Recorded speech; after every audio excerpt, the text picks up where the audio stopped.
Assalamualaikum warahmatullahi wabarakatuh. Apa kabar? Bertemu lagi dengan Ibu. Kali ini kita akan membahas tips memilih jurusan di perguruan tinggi. Banyak hal yang harus dipertimbangkan dalam memilih jurusan di perguruan tinggi.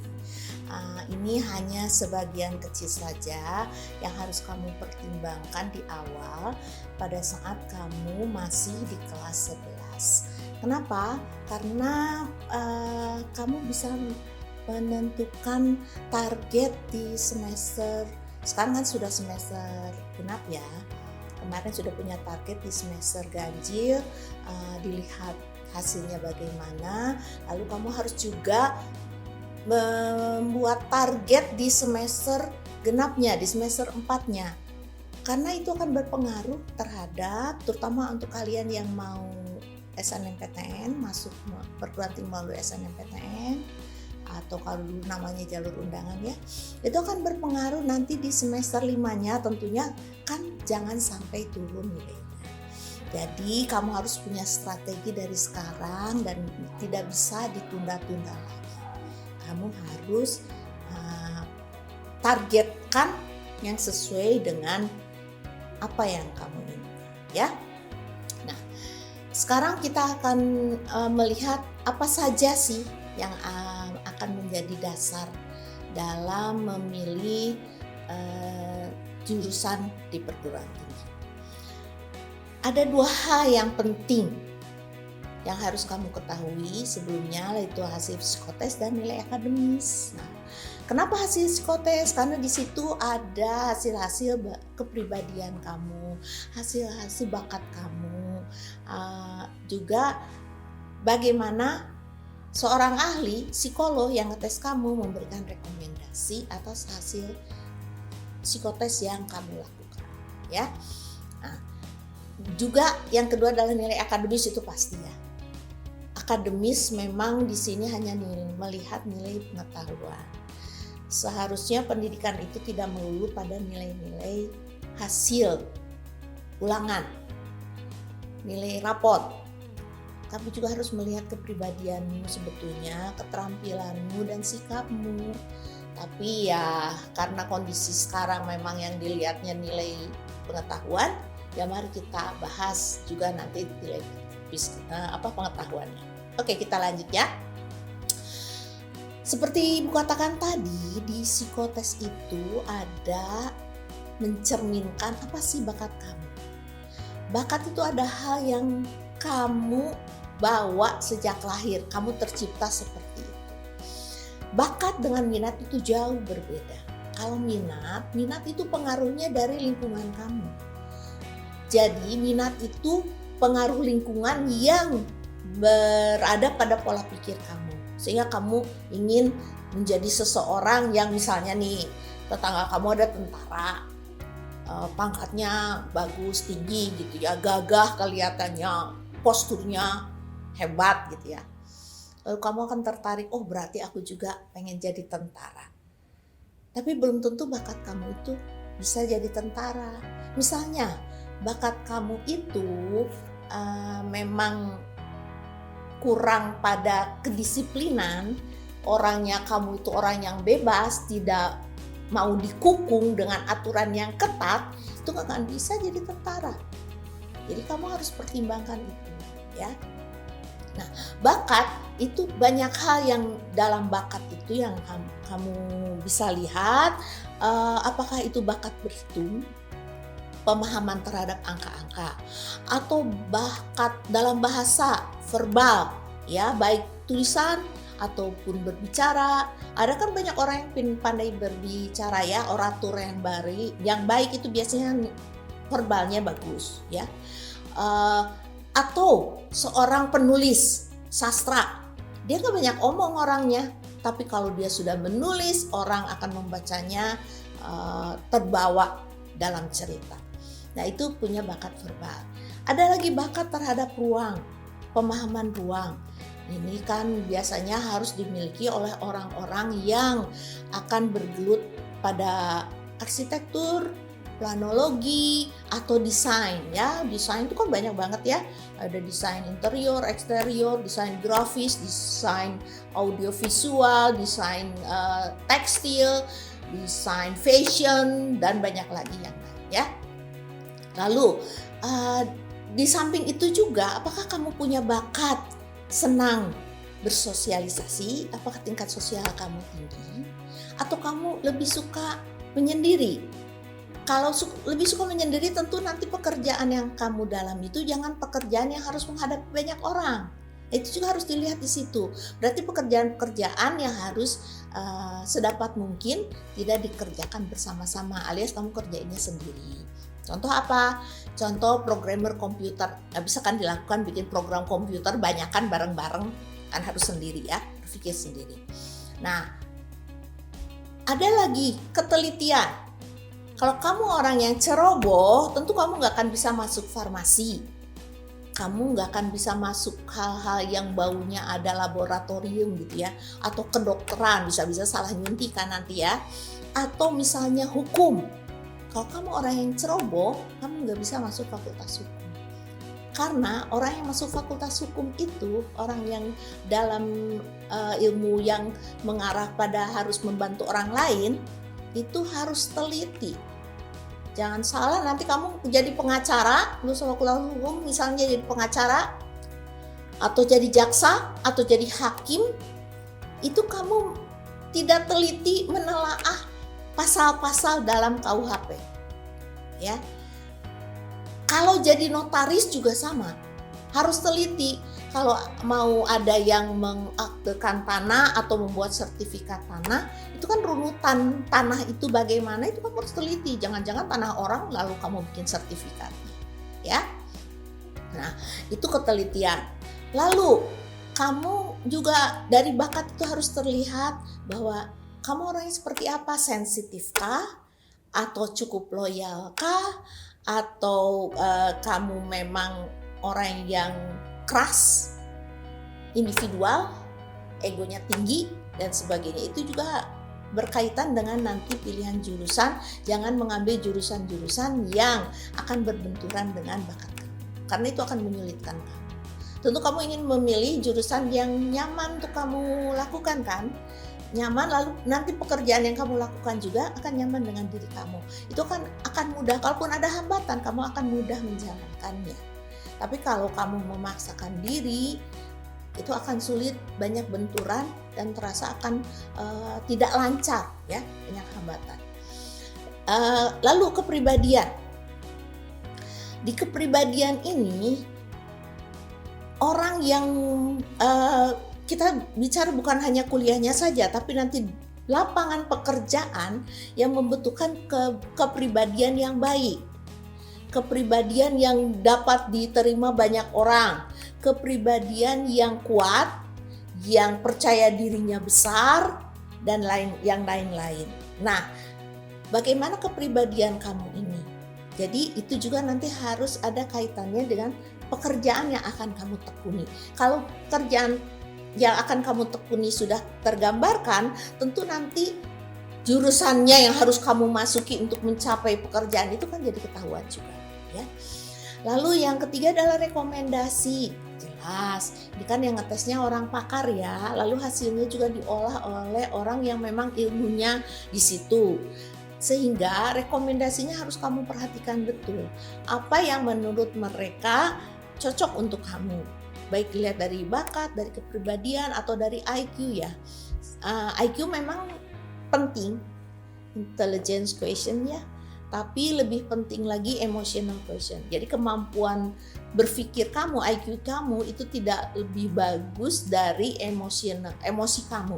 Orang-orang yang pandai mengontrol emosi itu akan lebih berhasil daripada orang-orang yang pintar ya, yang IQ-nya tinggi.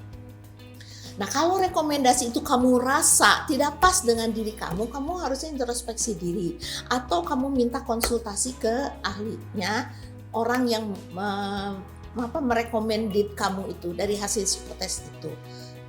Mungkin kamu akan lebih mendapatkan penjelasan yang lebih gamblang, karena kadang-kadang kalau hanya dalam tulisan kan kadang-kadang tidak difahami juga kan ya, nanti salah persepsi itu juga nggak bagus. Oke ya. Sekarang kita lanjut dari hasil psikotes, kita lanjut ke nilai akademis ya. Untuk SNMPTN ini dulu ya.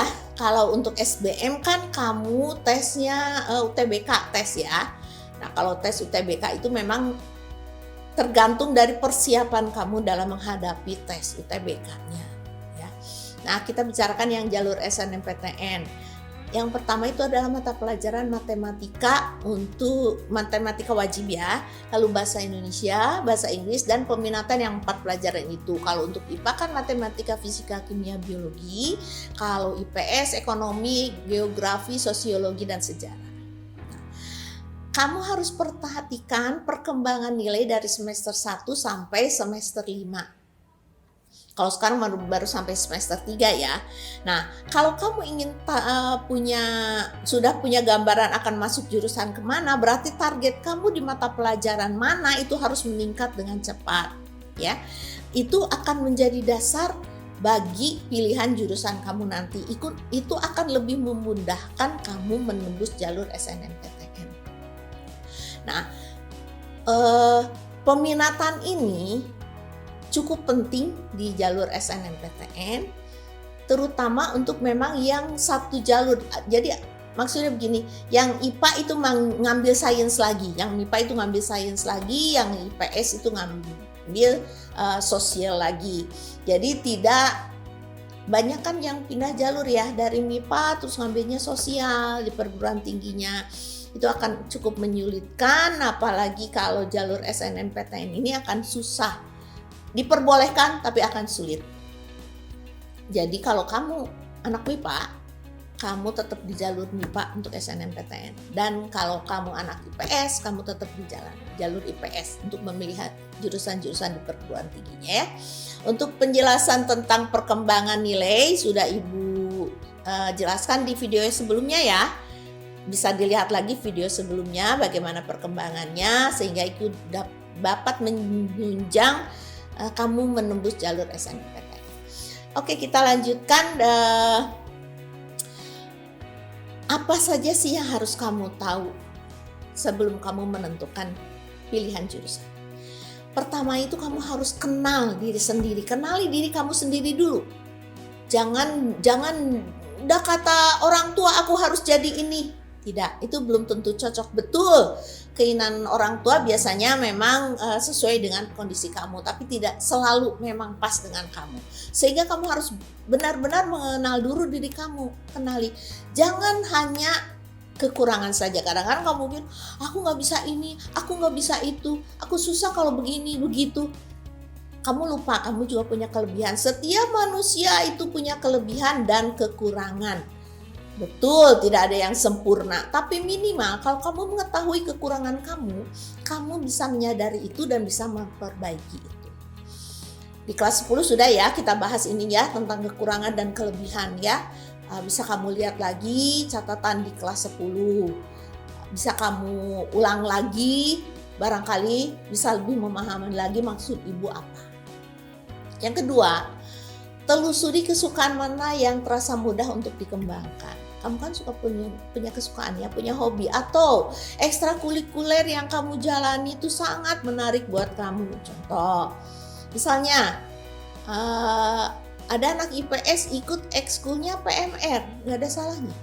Nah, kira-kira kalau lulusan IPS itu jurusan apa yang ilmu PMR-nya bisa digunakan?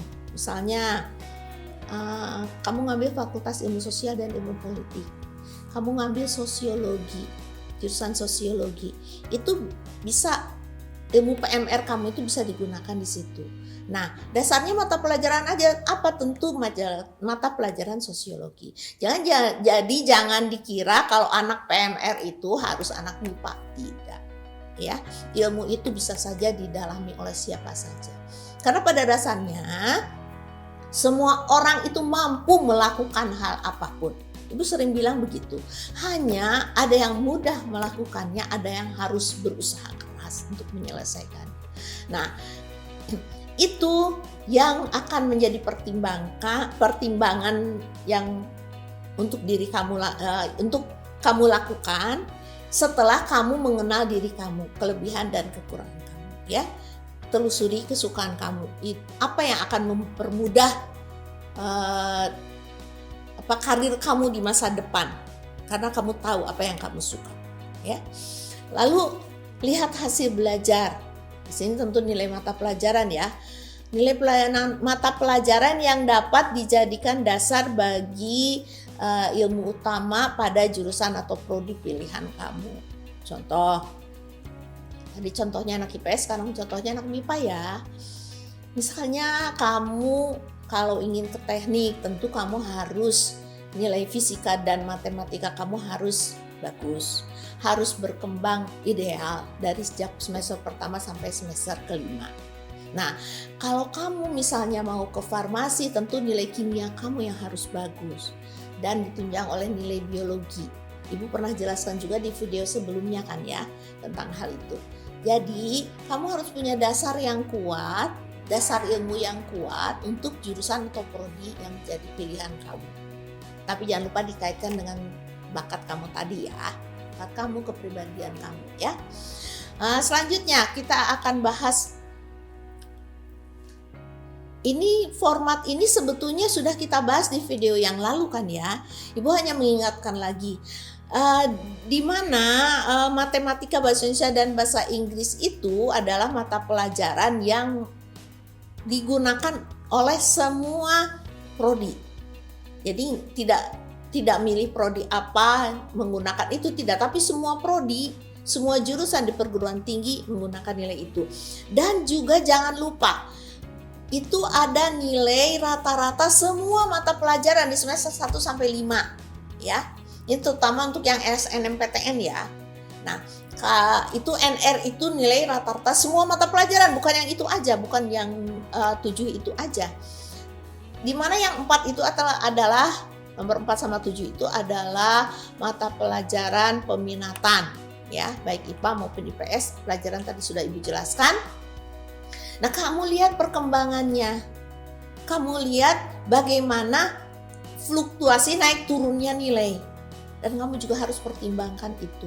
Ya, kamu lihat lagi, kamu tentukan lagi setelah semester 3 ini apakah sudah memenuhi target atau belum. Kalau belum, kamu harus bagaimana. Ibu ingatkan lagi yang harus remedial, harus perbaikan, harus selesai ya. Harus selesai, kamu jangan berhutang pada kenaikan kelas nanti karena akan menyulitkan kamu. Setelah kamu melihat semester 3 itu, kamu tentukan yang semester 4. Kalau sudah ada semester 4, kamu akan menentukan nanti semester 5. Begitu terus agar berkesinambungan dan apa yang kamu menjadi pilihan kamu itu akan benar-benar bisa kamu masuki pilihan jurusan itu dan nyaman buat kamu ya, menyenangkan buat kamu, sehingga setelah lulus perguruan tinggi pun di dunia kerja pun kamu akan nyaman karena dasar ilmunya memang kamu sudah kuat. Nah, Ibu ingatkan lagi untuk melihat perkembangan nilai akademis mulai semester 1 sampai 5. Mana yang memungkinkan menjadi dasar bagi jurusan atau prodi pilihan kamu. Kaitkan dengan hasil psikotes dan kesukaan kamu yang kamu kembangkan. Ya, kalau masih belum ada kesukaan yang kamu kembangkan, tanya pada diri sendiri, kamu sukanya apa sih? Kamu sukanya banyak temen kah? Kamu sukanya gerak fisika? Kamu sukanya membantu orang lain yang kesulitan kah? Nah, itu akan ada nilai-nilai tambahnya pada jurusan yang kamu pilih. Dan ada hal penting yang tidak boleh kamu lewatkan. Yang pertama adalah usaha. Jelas, harus itu.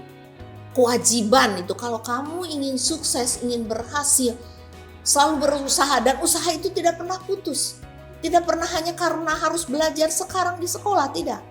Itu terus sampai kamu bekerja pun nanti usaha itu harus selalu ada. Kamu harus maksimal melakukan segala. Usaha itu kalau untuk sekarang memang belajar ya. Belajar sebaik-baiknya, menimba ilmu sebanyak-banyaknya, baik di dalam sekolah maupun di luar sekolah. Banyak ilmu di luar sana yang bisa kamu dapatkan juga. Tapi tentu kamu harus memilah dan memilih yang positif ya.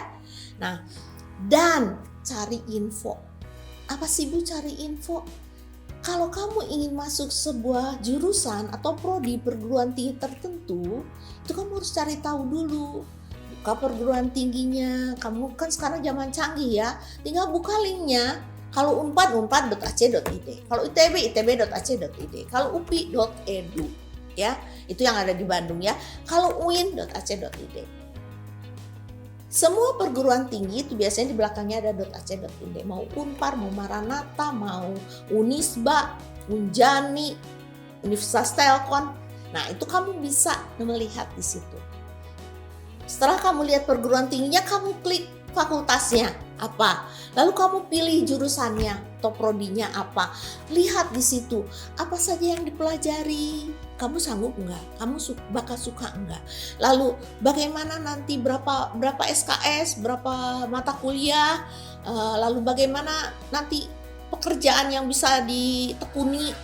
Nah, itu juga kamu harus mendapatkan info sebelum kamu terjun ke jurusan itu. Jadi kalau kamu masuk, kamu sudah punya gambaran. Oh, ini akan begini, dan itu akan lebih mempermudah kamu. Ya. Lalu yang kedua, izin orang tua. Ini penting karena izin orang tua itu tanpa sadar akan mempengaruhi apapun yang akan kamu lakukan. Kalau orang tuanya ridho, itu insya Allah akan selalu lebih mudah. Tapi kalau orang tuanya nggak ridho, itu biasanya ya banyak gangguan, banyak hambatan. Bagaimana caranya membuat orang tua ridho? Kamu menjelaskan apa yang ingin kamu lakukan itu baik-baik, sehingga orang tua kamu menyadari, oh iya, mungkin maunya begini, nantinya akan begitu. Bukan malah jadi bertengkar, kamu ke kemauan kamu, orang tua ke kemauan orang tua kamu. Tidak begitu. Cari jalan tengah tapi dengan cara yang baik. Pasti ada solusi yang terbaik, ya. Lalu doa.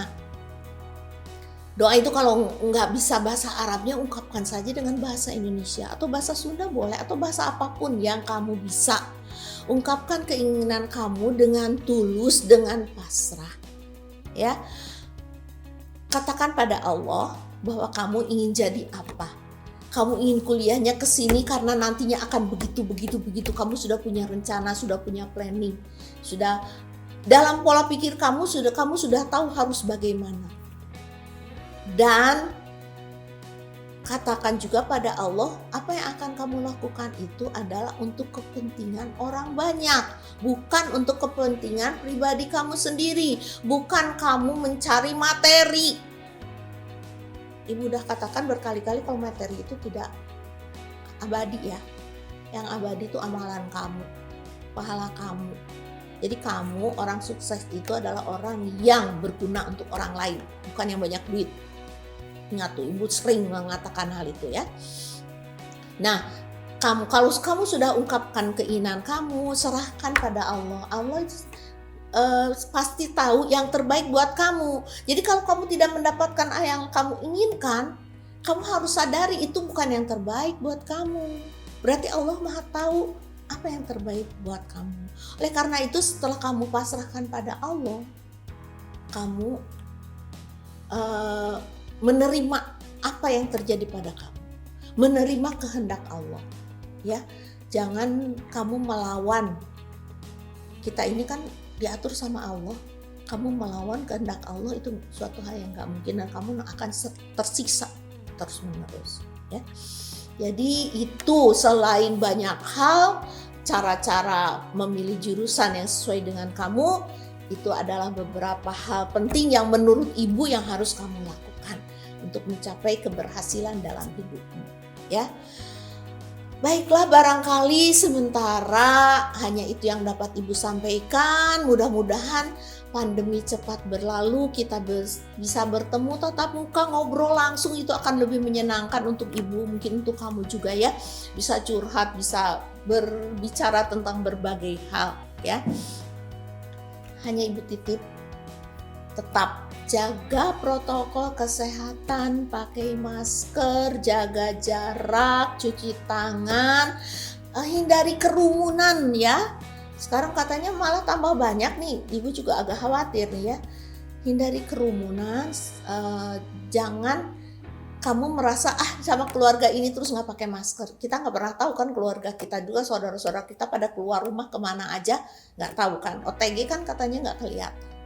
Jadi jaga dirimu agar bisa menjaga keluargamu dan lingkungan. Salam rindu ibu dari jauh, mudah-mudahan pandemi cepat berlalu dan kita bertemu lagi. Mohon maaf jika ada kata-kata yang kurang berkenan. Wabillahi taufiq wa hidayah. Wassalamualaikum warahmatullahi wabarakatuh. Semangat berjuang, raih masa depan gemilang.